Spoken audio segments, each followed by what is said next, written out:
అస్సలాము అలైకుం వరహ్మతుల్లాహి వబరకాతు. ప్రియ సోదరులారా, ఈ ప్రపంచంలో ధనం ఉన్నవారు అదృష్టవంతులని, ధనం లేనివారు దురదృష్టవంతులని భావిస్తున్నారా? అలాగైతే మీరు నష్టాలు పడి ఉన్నారు.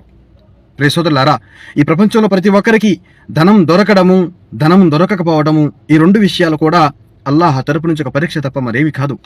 ప్రవక్త అలైహి సలాతు వస్సలాం గారు అంటున్నారు, ఇన్న లి కుల్లి ఉమ్మతిన్ ఫిత్న వ ఇన్న ఫిత్నత ఉమ్మతి అల్ మాల్.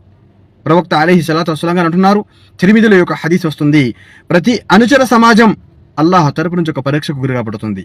మరి నా అనుచర సమాజం యొక్క పరీక్ష ధనం అని చెప్పడం జరిగింది.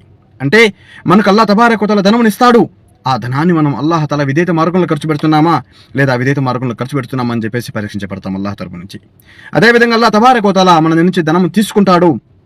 ఆ సమయాన మనం అల్లాహ్ పట్ల విధేయతతో, విశ్వాసంతో, సహనం కలిగి ఉన్నామా లేక అసహనానికి గురి కాబడుతున్నామా అని చెప్పేసి పరీక్షించబడతాము. కాబట్టి సోదరులారా, అల్లాహ్ తరపు నుంచి మనకు ధనం లభించినా, ధనము లభించకపోయినా, రెండు సమయాలలో, స్థితిగతులలో అల్లాహ్ పట్ల మనం ఎంత మాత్రం అవిధేయతకు ఒకటి కట్టకూడదు, విధేయతతోనే జీవనం గడపాలి. అల్లాహ్ తఆలా మనకందరికీ కూడా అల్లాహ్ పట్ల విధేయతతో జీవనం గడిపేటువంటి అదృష్టాన్ని ప్రసాదించుగాక.